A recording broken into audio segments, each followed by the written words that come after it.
تیرے نبیاں دا میں لاڑا آکھاں، تیرے ہجر دے وچ میں ہاڑا آکھاں۔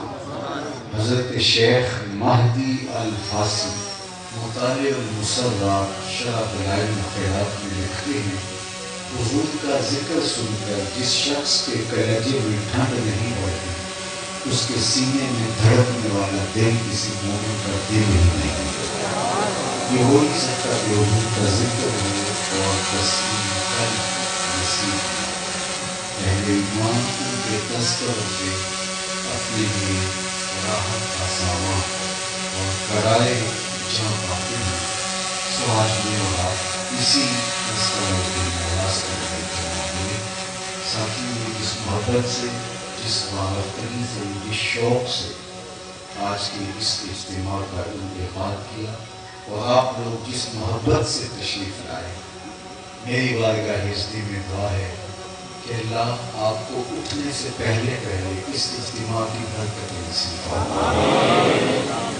باقی جہاں تک حضور کے ذکر کی بات ہے، حضور کے تذکار رحمت کی بات ہے، تو یہ ذکر کبھی مات پڑنے والا نہیں ہے۔ فرانس کے گماشتوں نے یہ خیال کیا تھا کہ ہم چند الٹی ٹیڑھی لکیریں تراش کے انہیں پیغمبر حسن کے خاکے قرار دے دیں گے اور مسلمانوں کے دلوں سے حضور کی محبت کھرچ ڈالیں گے، لیکن آج وہ دیکھیں کہ کائنات کے ایک ایک گوشے میں جھنڈے میرے حضور کے لہرا رہے ہیں اور ان کے نام کا ہی چراغاں ہے۔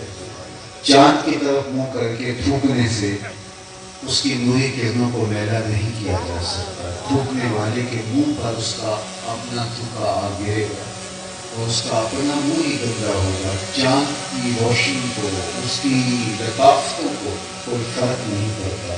مدینے کا چاند کل بھی روشن تھا، مدینے کا چاند آج بھی روشن وہ رہے گا، یوں ہی ان کا چرچا رہے گا، بڑے خاک ہو جائیں جل جانے والے۔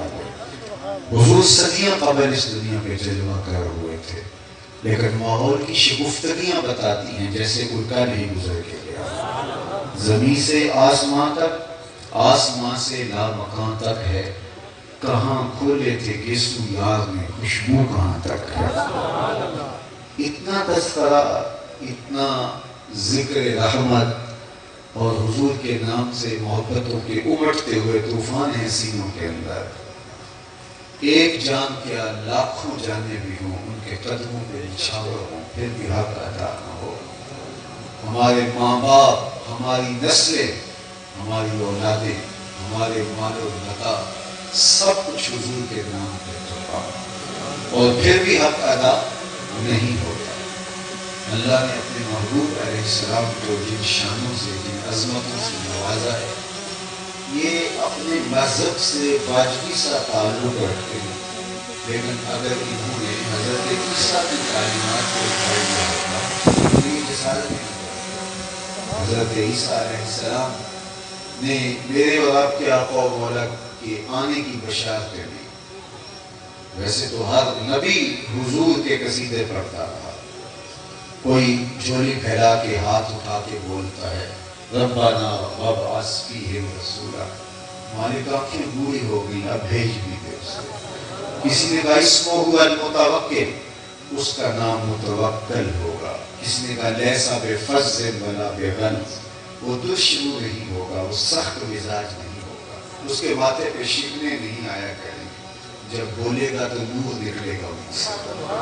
حضرت عیسیٰ نے تو نام بھی بتا دیا، مبشرا برسول یاتی من بعد اسمہ احمد، لوگوں میں جا رہا ہوں، چلو میں تمہیں نام بھی بتا دوں، اس کا نام احمد ہوگا۔ ایک حوالی پوچھتا ہے حضرت جس کے قصیدے آپ بھی پڑھ رہے ہیں، کیا وہ آپ سے بھی افضل ہو؟ ہر مرید یہی سوچتا ہے میرے پیر سے افضل کون ہے۔ ہر شاگرد کا نقطہ نظر یہی ہے میرا استاد تو پھر میرا استاد ہے۔ ہر بیٹا کہتا ہے کہ میرا باپ تو پھر میرا باپ ہے، اور امتی کا بھی یہی مزاج ہے کہ میرا نبی تو پھر میرا نبی۔ تو حضرت عیسیٰ نے کہا میں نام بھی بتا کے جا رہا ہوں، نام احمد ہوگا، بس وہ آیا جا رہا ہے۔ تو حواری نے جب اپنے پیغمبر کی زبان سے میرے اور آپ کے آقا و مولا کے قصیدے سنے تو حیرت سے سوال کیا آپ سے بھی افضل ہوگا؟ تو سنو حضرت عیسیٰ نے کیا جواب دیا، تمہاری سینے میں ٹھنڈ پڑ جائے گی، تمہاری روح وجد کرے گی۔ حضرت عیسیٰ نے کہا افضل ہونے کی بات کرتے ہو، وہ تو اتنی عظمتوں کا حامل ہے، اگر اس کے نالین کے تسمے کھولنے کی سعادت ابن مریم کو مل جائے تو یہ بھی مقدر کی بات ہے۔ وہ اتنی شانوں کا مالک ہے، وہ جس کے نام پر داؤد نے نغمہ سرائی کی، وہ جس کے ذکر پر شاہ سلیمان نے گدائی کی، دل یحییٰ میں رہ گئے ارماں جس کی زیارت کے، لب عیسیٰ پہ آئے باز جس کی شام رحمت کے، جو بن کے روشنی پر دیدہ یعقوب میں آیا، جسے یوسف نے اپنے حسن کی نئے رنگ میں پایا، نہ دانم گلے خنداں چے رنگ و بودارد کہ مرے ہر چمن آرزوئے اودارد۔ ہر کوئی اسی کی آرزو میں مچل رہا ہے، دنیا آنکھیں بچھائی اس کی راہیں تک رہی ہیں، سارے کہہ رہے بس وہ آنا چاہ رہا ہے، وہ آنا چاہ رہا ہے، آنکھیں بچھائیں راہوں میں منتظر ہیں۔ نستورہ راہب کی کہانی پڑھ لیجئے، بحیرہ راہب کی کہانی پڑھ لیجئے، چلو سلمان فارسی کی کہانی پڑھ لیجئے۔ 350 سال زندگی پائی ہے، صحابہ میں سب سے طویل العمر ہے۔ ایک مجوسی کے بیٹے تھے اور امیر کبیر باپ کے فرزند، اپنے باغوں میں سیر کے لیے جاتے تو راستے میں ایک راہب کا کٹیا تھا، رکنے لگے، اس کی باتوں میں خوشبو آئی تو رک گئے۔ بادشاہ ان کے باپ کو پتا چلا، سلمان فارسی کے باپ کو، تو انہوں نے کہا کہ ہم تو مجوسی ہیں اور آتش پرست ہیں اور آپ ان کے پاس کیوں رکتے ہیں؟ لیکن خوشبو ایسی تھی گفتگو کی کہ وہ باز نہ آئے، تو باپ نے گھر سے نکال دیا، حق کی تلاش میں نکلے۔ ایک عیسائی راہب کے پاس جا کے اس کے سومے میں، اس کے کٹیے میں جا کے اس کی خدمت میں لگ گئے، حق کی تلاش میں ایک مدت مدید اس کی خدمت میں گزار۔ ایک دن اس نے تنہائی میں بلایا اور کہا سلمان تو نے بڑی خدمت کی ہے میری، اور تو حق کا سچا متلاشی ہے، مال و متاع کو ٹھوکر مار کے آیا ہے، اب میرا وقت آ کر آ گیا ہے، میری تدفین کے بعد غموریہ چلے جانا، وہاں کا ایک راہب ہے جو خدا رسیدہ ہے اور تمہیں اس سے خیر مل جائے۔ کہتے ہیں وہ واقعہ انتقال کر جاتا ہے اور میں تدفین کے بعد غموریہ چلا گیا، اس نشان کا پادری مجھے مل گیا اور میں جا کے اس کی خدمت کرنے لگا، وہ واقعی خدا رسیدہ تھا، ایک مدت اس کی خدمت کرتا رہا۔ ایک دن اس نے بھی مجھے تنہائی میں بلایا، کہا میرا وقت آخر بھی آ گیا ہے اور کوئی ایسا شخص عیسائیت میں نہیں رہا جس کے پاس میں تجھے بھیج سکوں، لیکن تو نے میری خدمت کی ہے تو میں راز کی بات بتا دیتا ہوں، اور وہ یہ کہ نبی آخر الزمان کی ظہور کا وقت آ گیا اور وہ ہجرت کر کے یثرب آئیں گے، میری تدفین کے بعد تو یثرب جا کے انتظار کرنا، تجھے مل جائیں گے۔ میں نے کہا کہ سلمان فارسی کہتے ہیں، میں نے کہا کہ میں نے در در کی خاک چھانی ہے، کہاں کہاں سے حق کی تلاش میں کہاں کہاں کی ٹھوکریں کھائی، تو کہیں ایسا نہ ہو کہ کوئی اور شخص دعویٰ کرے اور میں اس کی باتوں میں آ جاؤں اور حق سے محروم ہو جاؤں۔ اس نے کہا نہیں میں نشانیاں بتا دیتا ہوں۔ میں نے کہا جی، تو اس نے کہا 3 نشانیاں ہوں گی پیغمبر آخر الزمان۔ ایک تو وہ صدقہ قبول نہیں کرے گا، دوسری نشانی یہ ہے کہ وہ ہدیہ رد نہیں کرے گا، اور تیسری نشانی یہ ہے اس کے 2 کندھوں کے درمیان مہر نبوت ہو۔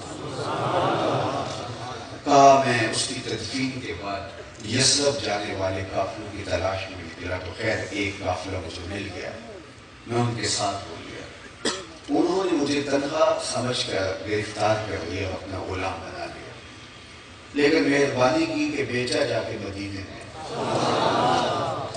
اللہ اکبر، اقبال کہتا ہے تیری غلامی پہ قرباں 1000 آزادی۔ ایک یہودی نے مجھے خرید لیا اور اپنے باغ میں کام کاج کے لیے لگا دیا، میں کبھی گوڈی کرتا، کبھی پانی ڈالتا، کبھی درختوں کی کانٹ چھانٹ کرتا، کبھی پھل توڑتا، صبح سے شام تک یہی وظیفہ، لیکن میں انتظار میں تھا کہ وہ لمحے آئیں جس کے لیے میں نے غلامی بھی قبول کی۔ وطن معلوف بھی چھوڑا، ماں باپ کا گھر بھی چھوڑا، ہنستے بستے باغ بھی چھوڑے، کبھی عرش پر کبھی فرش پر، کبھی ان کے در کبھی در بدر، غم عاشقی تیرا شکریہ میں کہاں کہاں سے گزر گیا۔ کہا کہ میں شدت سے منتظر تھا ان لمحوں کا، اور وقت گزرتا چلا جا رہا تھا۔ ایک دن میں کھجور پہ چڑھ کے پھل توڑ رہا تھا کہ ہواؤں میں خوشبو پھیل گئی اور طلع البدر علینا کی آوازیں آنے لگی۔ میں سمجھ گیا کہ نبی آخر الزمان کے ظہور کا وقت آ گیا ہے، تو میں نے جلدی سے چھلانگ لگائی اور بھاگ نکلا۔ میرے آقا نے سمجھا شاید غلام بھاگ گیا، اس نے دوڑ کے مجھے پکڑ لیا۔ تو میں نے کہا یہ جسم تیرا ہی غلام ہے، لیکن دل نوکر کسی اور کا ہے۔ میں نے کچھ کھجوریں لے لی تھی صدقے کی نیت سے، اور جا کے میں نے حضور کو پیش کی۔ تو آقا کریم نے فرمایا ہم نبی صدقہ قبول نہیں کرتے۔ کہا ایک نشانی پوری ہوگی، لیکن حضور کا چہرہ سب سے بڑا نشان تھا۔ میں بے تاب تھا اور مجھ سے رکا نہیں جا رہا تھا، جی چاہ رہا تھا ابھی حضور کے ہاتھوں پہ بیعت کر لوں، لیکن سفر میں نے بھی بڑا کاٹا تھا۔ میں نے کہا چلو دوسری نشانی تیسری نشانی بھی دیکھ ہی لو۔ کچھ دن ڈال کے میں کھجوریں لے کر آیا اور میری نیت ہدیہ کی تھی، میں نے پیش کی، حضور نے قبول فرمایا۔ اب تیسری نشانی پورے ہوتے ہوئے وقت لگ رہا تھا، کوئی لمحہ کوئی وقت میسر نہیں آ رہا تھا کہ میں مہر نبوت دیکھ سکوں۔ ایک دن میں باغ میں تھا کہ حضور تشریف لے آئے اور آپ نے اپنے مبارک کندھے پہ چادر ڈال رکھی تھی، ہلکی ہلکی ہوا چل رہی تھی اور میں حضور کے پیچھے پیچھے ہوتا تھا۔ میری آرزو یہ تھی کہ ہوا کا کوئی جھونکا آئے اور یہ چادر اڑے اور میں مہر نبوت کو دیکھوں۔ تو آقا کریم میرے ارادہ قلب سے آگاہ ہوئے۔ فَأَلْقَى إِلَيَّ رِدَاءَهُ، حضور نے چادر اتار کے میری جانب پھینکی اور پھر کمر کو خم دے کے میری جانب کرتے ہوئے فرمایا انظر الی ما امرت بہ، اس قاضی نے جو بتایا تھا دیکھ لے۔ کہا میں نے دیکھا کہ حضور کے دو کندھوں کے درمیان مہر نبوت۔ آگے بڑھا اور حضور کے ہاتھوں پہ بیعت اسلام کر۔ اللہ اکبر۔ اب حضور نے شناخت دی، آغوش رحمت میں سمیٹا اور فرمایا سلمان من اہل البیت، سلمان میرے اہل بیت سے ہے۔ شناخت دے دی۔ کوئی حضرت سلمان فارسی سے پوچھتا کہ تمہارا نسب نامہ کیا ہے، تمہارا نام کیا ہے، تمہارے باپ کا نام کیا ہے، تو وہ کہتے سلمان بن اسلام، میں سلمان ہوں اسلام کا بیٹا، یہی میری پہچان ہے، یہی میری معرفت ہے، یہی میرا نسب نامہ ہے۔ مجھے آغوش رحمت میں پناہ دی اسلام نے، مجھے اپنے اہل بیت میں شامل کیا آمنہ کے لال نے، مجھے عزت دی اسلام نے، میری عزتوں کا ظرف اسلام ہے۔ اللہ اکبر۔ تو اسلام نے پہچان دی، اسلام نے معرفت دی، اسلام نے عزت دی۔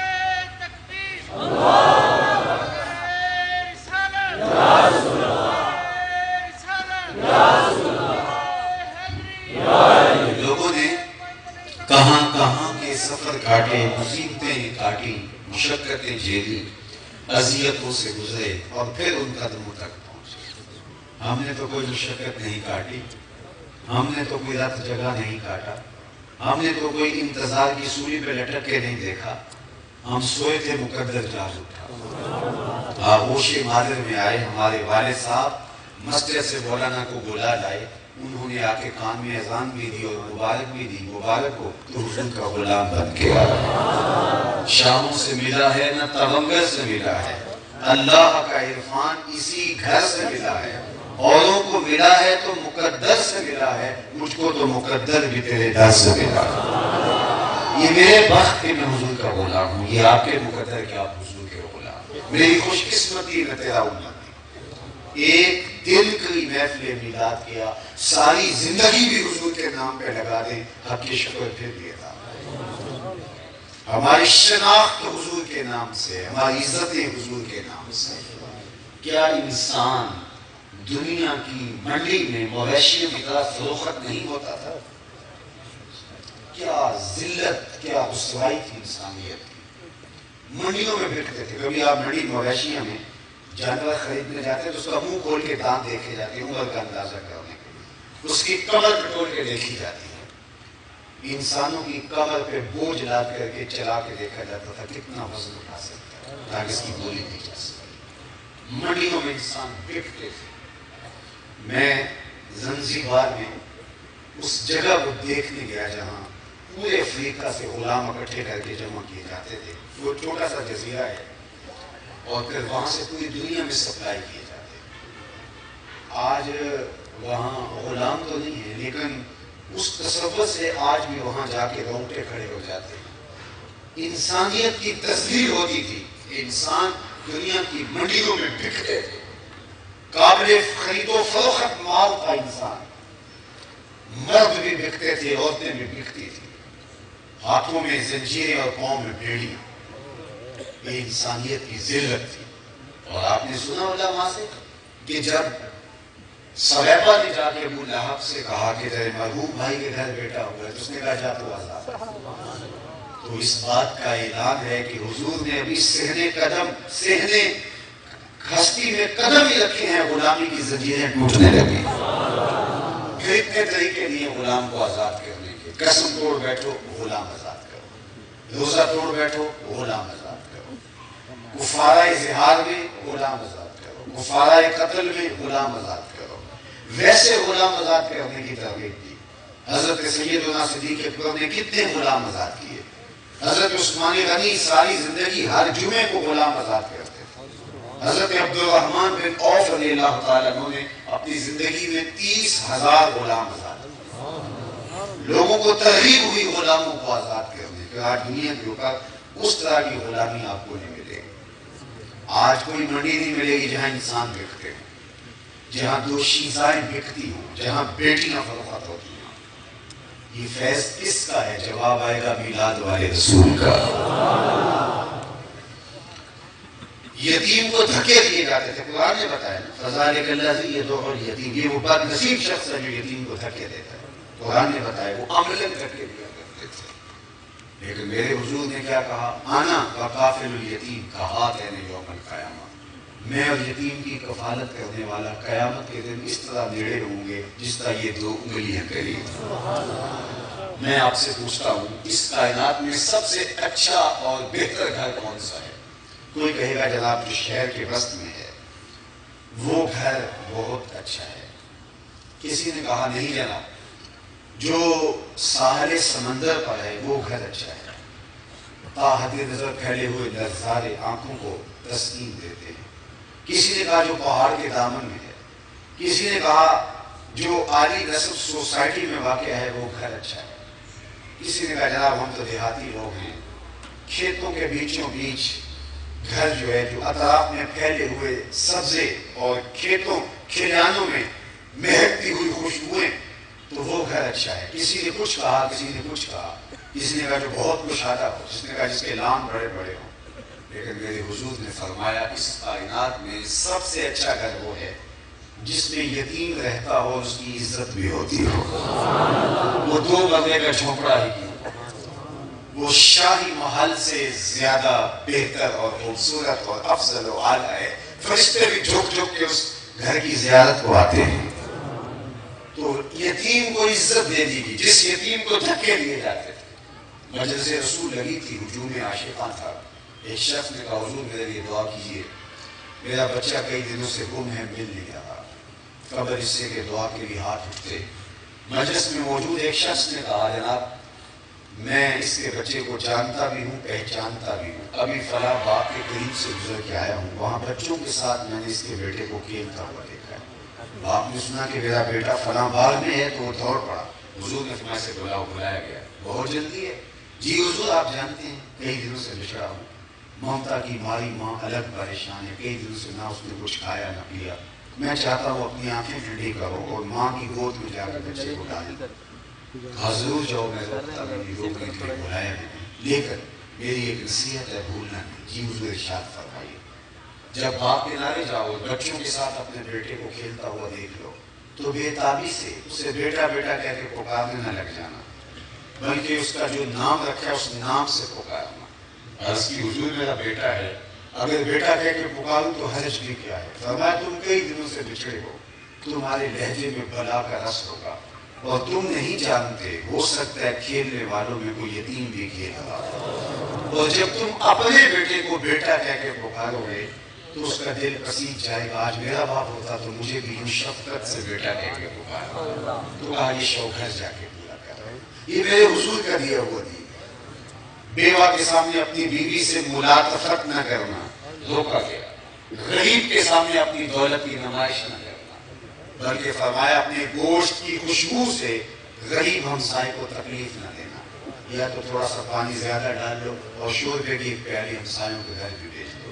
اگر ایسا نہیں کر سکتے تو ایسے زاویے میں، ایسے وقت میں کھانا پکاؤ جب غریب کے بچے سو چکے ہوں یا ان تک خوشبو نہ پہنچے۔ بچے ہیں ضد کر بیٹھے، غریب باپ ضد پوری نہ کر سکتا ہوا، ان بلکتے ہوئے بچوں کے آنسو کون پوچھے گا؟ وہ کیا کسی نے کہا تھا دوپہر کو سلا دیتی ہے بچوں کو وہ اس طرح سے، غریب میں پھر کھلونے بیچنے والا نہ آ جائے۔ ان لوگوں کے درد کو کون سمجھا ہے آمنہ کے لال کے لال؟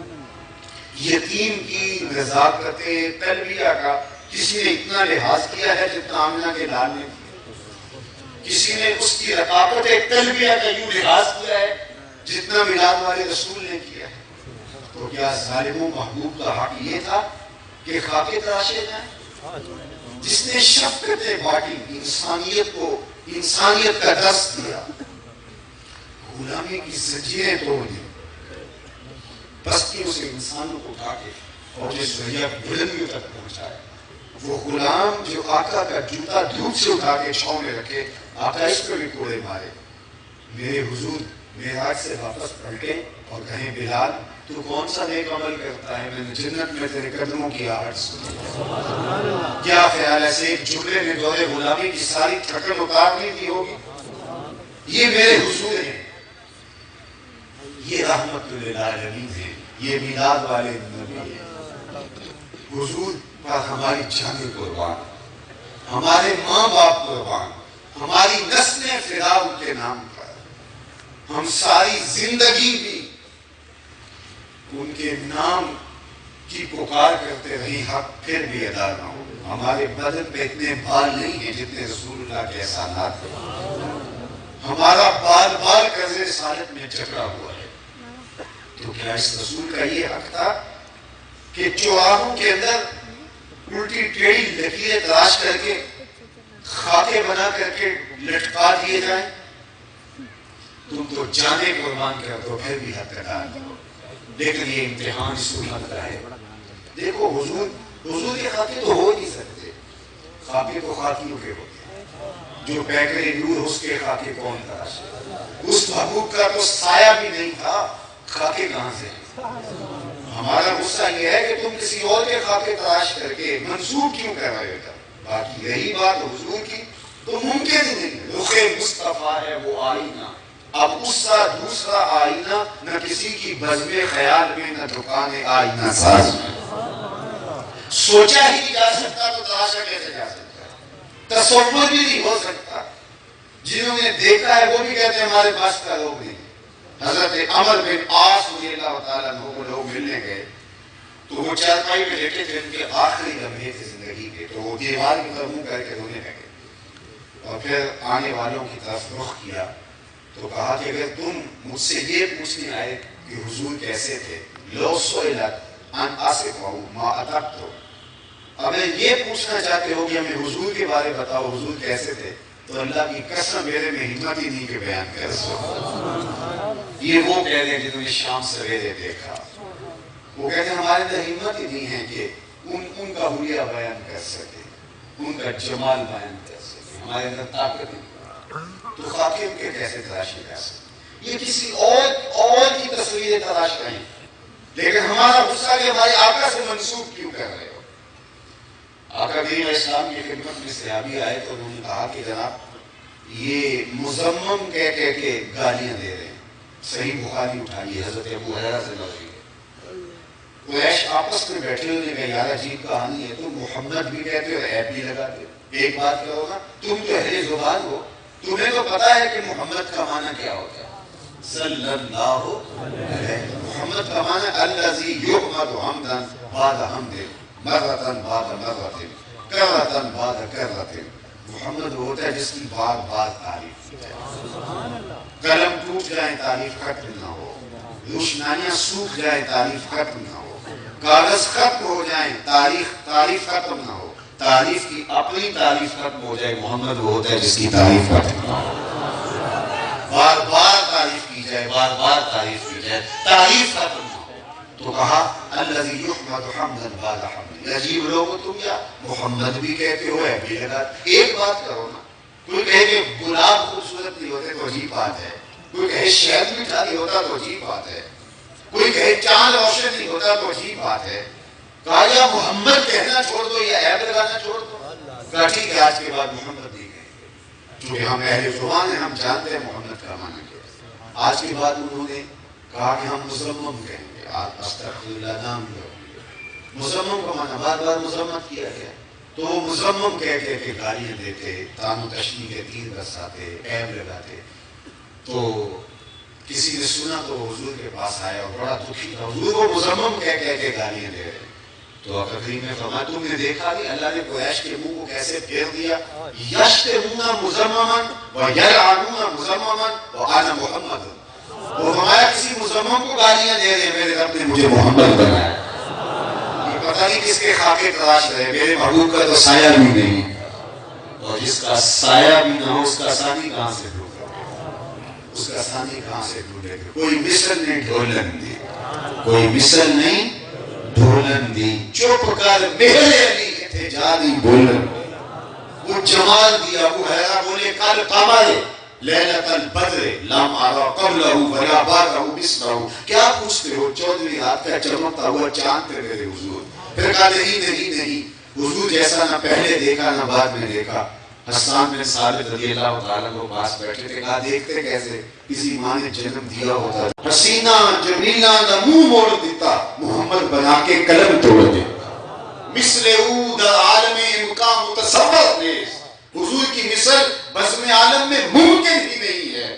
وہ پیکر تراشا، وہ جمال دیا، وہ خوبصورتی دی، دیکھنے والے کہا کرتے ہیں اللہ اللہ، یاد آتا ہے خدا دیکھ کے صورت دے۔ حضرت امام زرقانی نے لکھا کہ ایک دن حضور سیر کرتے کرتے باہر مدینے سے تشریف لے گئے، ایک چراگاہ میں اونٹ چر رہے تھے، ایک سرخ رنگ کا اونٹ حضور کو پسند آ گیا۔ حضور اہل قافلہ سے ملے، کہا یہ بیچتے ہو؟ انہوں نے کہا جی بیچتے ہیں۔ کتنے کا؟ اتنے کا سودا تھا ہو گیا۔ فرمایا میں اپنے شہر جا کے اس کی قیمت تمہیں بھیج دیتا ہوں، میں تاجرانہ گھر سے تو آیا نہیں تھا۔ انہوں نے کہا ہمیں منظور ہے۔ حضور اونٹ لے کے چل دیے اور وہ حضور کو دیکھتے رہے، جب نظروں سے اوجھل ہو گئے تو دل پہ ہاتھ رکھ کے کھڑے ہو گئے۔ تھوڑی دیر بعد سکتے سے باہر آئے اور ایک دوسرے سے پوچھنے لگے یار یہ جو شخص اونٹ لے گیا ان میں اس کو کوئی جانتا ہے؟ انہوں نے کہا تو نہیں جانتے۔ کہا اچھا کوئی پتہ پوچھا ہو؟ انہوں نے کہا بس ہم نے تو کوئی پتہ نہیں پوچھا۔ کہا قیمتی اونٹ دے دیا اور پتہ بھی نہیں پوچھا۔ جب کسی کو نقد سودا دے تو آپ اسے جانتے ہوتے ہیں، نہ جانتے ہوتے ہیں، کوئی فرق نہیں پڑتا، لیکن جب کسی کو ادھار دیں تو یا آپ اسے جانتے ہوتے ہیں یا درمیان میں کوئی ضامن ہوتا ہے یا وہ کوئی چیز گروی رکھتا ہے۔ کہا وہ شخص آیا اونٹ لے گیا، ادھار لے گیا، تم جانتے نہیں، اس نے کوئی شے گروی بھی نہیں رکھی، کوئی درمیان میں ضامن بھی نہیں ہے، اگر وہ قیمت نہ دینے آیا کون ذمہ دار ہے؟ یا کوئی اس کا پتہ ہی پوچھ لیتا۔ ایک بولا یار جب وہ باتیں کرتا تھا منہ سے پھول جھڑتے تھے، اذا تکلم رؤیا کالنور یخرج من بین ثنایاہ۔ دوسرا بولا یار جب مسکراتا تھا سامنے والے پہاڑوں پہ عکس پڑتا تھا، اذا ضحک یتلالع فی الجدر۔ ایک بولا یار میں تو اس کی زلفوں کے پیچ و خم میں ہی کھو گیا۔ ایک بولا میں تو اس کی آنکھیں بھی دیکھتا رہ گیا۔ کیا خوب سجن دیاں اکھیاں نے، کیا خوب سجن دیاں اکھیاں نے، جنہیں پر کے سرائیاں رکھیاں نے۔ تو وجہ میرا یار نہیں ڈٹھا جن ویک کے چند شرماوے، ادھی راتی دل چڑھ جاوے جیو رخ تو نقاب اٹھاوے، تے جیو نکلے سیر کرنو سارا گلشن سیس نواوے، اتے دھرتی لف لف جاوے جے ہاتھ کھلا وچ رکھدا ہاتھ کھلا تو ود جاوے، نین نشیلے مست رسیلے وچ سونا کجل سہاوے، آنکھ اگڑے تے انج پیا جاپے جیوے میں خانہ کھل جاوے، توبہ توبہ حسن سجن دا چال نہ چلی جاوے، بجلی ڈردی لشک نہ مارے مطا بے ادبی ہو جاوے، علم خدا نے اینا دتا عقلاں وچ نہ آوے، عقل خدا نے اینی دتی علماں وچ نہ آوے، کی اعجاز نظر وچ اودی جو آوے وک جاوے خلق اودے نے مولئی دنیا کوئی ورلا ہی جان بچاوے آزم ایڈا سونا ماہی چند کدھر نظر نہ آئے. انہوں نے کہا جو بھی ہوا تم اس کے حسن میں کھو گئے اور وہ اپنے حسن کا جادو جگا کے قیمتی اونٹ ہتھیا کے تم سے لے گیا. امام زرقانی نے لکھا کہ جب انہوں نے کہا کہ وہ قیمتی اونٹ ہتھیا کے لے گیا تو اب تک خاموش بیٹھی قافلے کے سردار کی بیوی نے خیمے کا پردہ سرکایا اور ان سے مخاطبت کرتے ہوئے کہا انا ضامنۃ للثمن جمالکم لا یقدر بکم. خبردار اس کے خلاف کوئی بات کی اگر وہ قیمت نہ دینے آیا تو میں ضامن ہوں مجھ سے قیمت لے گا. انہوں نے کہا اچھا تو اسے جانتی ہے. کہا واللہ میں بھی نہیں جانتی. تو کہا پھر ضمانت کا ہے کو دے گی. اس نے کہا تم سودا کر رہے تھے خیمے کی اوٹ سے میں نے اس کا چہرہ دیکھا تھا اور جس کا چہرہ اتنا سونا ہو وہ جھوٹ بول ہی نہیں سکتا ہے. تھوڑی دیر کے بعد حضور علیہ السلام کے غلام آئے. کہا اہل قافلہ کون ہیں جن سے ہمارے آقا نے اونٹ خریدا؟ انہوں نے کہا جناب ہاں. کہا یہ کھجور حضور نے آپ کی ضیافت کے لیے بھیجی اور یہ رہی آپ کی قیمت. انہوں نے کہا کہ قیمت کیا لیں گے ہم تو خود بکتے ہیں ہمیں بتائیے وہ پیارا رہتا کہاں ہے. انہوں نے کہا یہ جو نخلستان دکھائی دے رہا ہے کھجوروں کا جھنڈ جسے مدینہ کہتے ہیں یہی پیارے کا ڈیرا اور وہی ان کا بسیرا ہے. امام زرقانی نے لکھا ہے کہ اس قبیلے کے سردار کا نام طارق تھا اس وجہ سے اس کو وفد طارق کہا جاتا ہے. یہ وہاں سے اٹھا اور حضور کے قدموں میں آیا اور آقا کریم علیہ السلام کی غلامی اختیار کر لی. تیری تک کے اداموں میں مرید ہو گئی. تو حضور کا جمال حضور کی خوبصورتی حضور علیہ السلام کا حسن ایسا فائق تھا کہ جہاں حضور آتے پھر حضور چھا جاتے. جابر بن سمرہ رضی اللہ تعالیٰ عنہ فرماتے ہیں لیلہ قدر کی دہیان تھی 14ویں رات کا چمکتا ہوا چاند تھا اور حضور سرخ غلے میں جلوہ فراش تھے اور میں کبھی چاند کو دیکھوں اور کبھی حضور کو دیکھوں.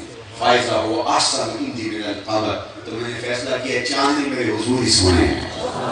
اللہ نے وہ جمال دیا وہ خوبصورتی دی وہ حسن دیا وہ اللہ نے اپنے محبوب کو وہ کمال کا جمال عطا کر دیا جو انہی کا مقصود ہے.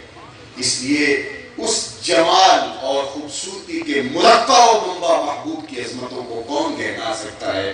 چاند کی طرف منہ کر کے تھوکنے سے اس کی نوری کرنوں کو میلا نہیں کیا جا سکتا. تھوکنے والے کا اپنا منہ ہی گندا ہوگا. چاند اسی طرح روشن اور تابہ رہے گا.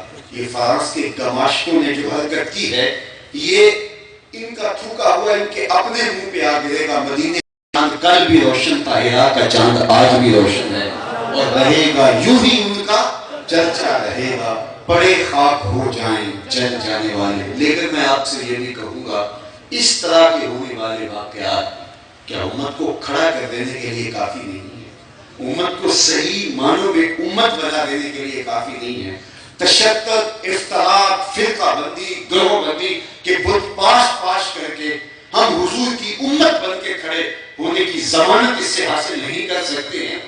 جب پوری دنیا کا کفر ملت واحدہ بن کے اسلام کے خلاف سازشوں میں لگا ہوا ہے تو کیا امت کو حضور کے قدموں میں نہیں آ جانا چاہیے اور آقا کریم علیہ السلام کے طریقہ زندگی کو اپنی روح میں جذب نہیں کر لینا چاہیے؟ کیا ہمارے لیے صرف اتنا کافی ہے کہ ہم کہلائیں کہ ہم مسلمان ہوں؟ ہمارا عمل ہمارا رویہ ہمارا طرز زندگی ہمارا انداز معاشرت اس کی مطابقت میں نہ ہو. صاحب اس وقت حالات کا تقاضا یہ ہے کہ ہم دور سے چلے آ رہے ہوں لوگ پہچان کے کہیں وہ دیکھو آقا کا غلام آ رہا ہے. ہمارے وعدے ہمارا طرز زندگی ہمارا انداز معاشرت ہمارے انداز سیاست ہماری گھریلو زندگی ہماری کاروباری زندگی ہماری خانگی زندگی ہماری ازدواجی زندگی ہمارے شب و روز حضور کی محبت کے سانچے میں یوں ڈھل جائیں کہ پتہ چلے یہ حضور کا غلام ہے یہ حضور کا. اللہ اکبر. آقا کریم علیہ السلام کی محبت کا تقاضا یہ ہے کہ حضور کا فرمان اور ہمارے لیے واضح حکم تو حکم رہا. محب تو محبوب کی منشا کو بھی پا لیتا ہے کہ محبوب کی منشا کیا ہے. مدینہ المنورہ کی گلی سے حضور گزر رہے تھے تو ایک ایسا مکان بن رہا تھا جس طرز تعمیر کو حضور پسند نہیں کرتے تھے. لوگ کے پوچھا یہ کس کا مکان ہے؟ کہا فلاں انصاری صحابی کا. حضور نے کچھ نہیں کہا گزر گئے. کسی نے اس کو بتایا حضور تیرے مکان کو دیکھا تھا چہرے پہ آثار پسندیدگی نہیں آئے. اس نے کلا لیا اور مکان کو زمین کے برابر کر دیا۔ 2-4 دن گزرے، حضور کا پھر وہاں سے گزران ہوا تو دیکھا کہ ملبے کا ڈھیر پڑا ہوا ہے۔ تو میں بلایا گیا، کہا میں گزرا تھا تیرا مکان دیکھا، آج ملبے کا ڈھیر دکھائی دے رہا، کیا ہوا؟ جی میں گرا دیا۔ فرمایا کیوں؟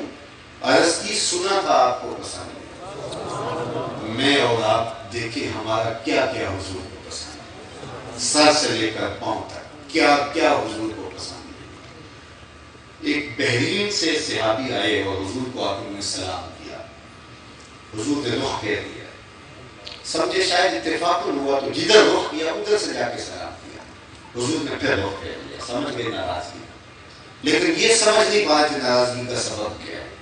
جو حضور کے قربت میں بیٹھنے والے صحابہ نے سے پوچھا کہ کوئی آپ بتا سکتے ہیں کہ حضور کیوں ناراض ہیں؟ انہوں نے غور کیا، کہا ہاں یہ تم نے سونے کی انگوٹھی پہن رکھی، حضور اس گناہ بے لذت کو حرام کرا دے چکے۔ ان الذهب والفضة حرام لذکور امتی، امت کے مردوں کے لیے سونا چاندی حرام ہے، صرف 4.5 ماشی کی ایک انگوٹھی کا جواز دیا گیا اور باقی حرام کر دیا گیا۔ یہ عورتوں کا زیور ہے، زینت ہے، مرد کو چستا نہیں، منع کر دیا گیا، اس کو جہنم کا انگارہ حضور نے کہا دیا، شاید حضور کی ناراضگی کا سبب یہ۔ آگے بڑھے، سونے کی انگوٹھی اتار کے حضور کو پیش کرتے ہوئے، حضور شاید آپ کی ناراضگی کا سبب یہ ہے۔ آخر دن نے یوں پکڑ کے ایسے پھینک دی، ناراضگی ختم ہو گئی، مجلس جاری رہی۔ تھوڑی دیر کے بعد اختتام کو پہنچی مجلس، لوگ گھروں کو پلٹنے لگے تو یہ بھی واپس ہونے لگے، تو کسی نے کہا یار وہ انگوٹھی تو اٹھا لو، قیمتی دھات ہے، تم تو نہیں پہن سکتے شوان، لیکن تمہاری بیوی تو پہن سکتی ہے۔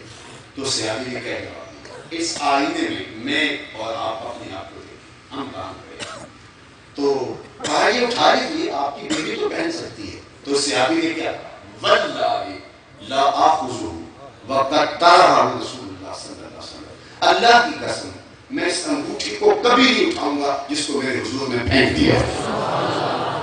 میں اور آپ دیکھیں کیا کیا تھا جس کو حضور نے پھینکا اور ہم اس کو سینے سے لگائے ہوئے۔ وہ جاہلیت کی باتیں آج بھی ہماری معاشرت میں موجود ہیں، جن کو میرے حضور نے پاؤں تلے رگڑ کے پامال کر دیا۔ حجۃ الوداع کے موقع پر فرمایا جو تفاخر ہیں، جو تم ایک دوسرے سے بڑے بنتے ہو، عربی کو اجمی پر، اجمی کو عربی پر، کالے کو گورے پر، کوئی فوقیت حاصل نہیں ہے۔ میں ان تفاخرات کو یوں جو ہے وہ کچل رہا ہوں، اور باقاعدہ حضور نے پاؤں تلے جس طرح وہ چیز کچلی جاتی ہے اور میں اس کو رونتا ہوں، تو کیا مزدور اور سرمایہ دار، غریب اور امیر، چودھری اور کمی کی تقسیم ہماری معاشرت میں آج بھی موجود نہیں ہے؟ تو اگر ہے تو پھر جاہلیت کی باتیں میرے حضور نے تو پھینک دیا اور ہم اس کو سینے سے لگائے ہوئے۔ آج سودی معیشت ہمارے رگ و ریشہ کے اندر محب نفوذ نہیں ہے، اللہ نے تو اعلان جنگ کیا تھا اس کے ساتھ۔ آج جھوٹ قدم قدم پہ ہم نہیں بولتے۔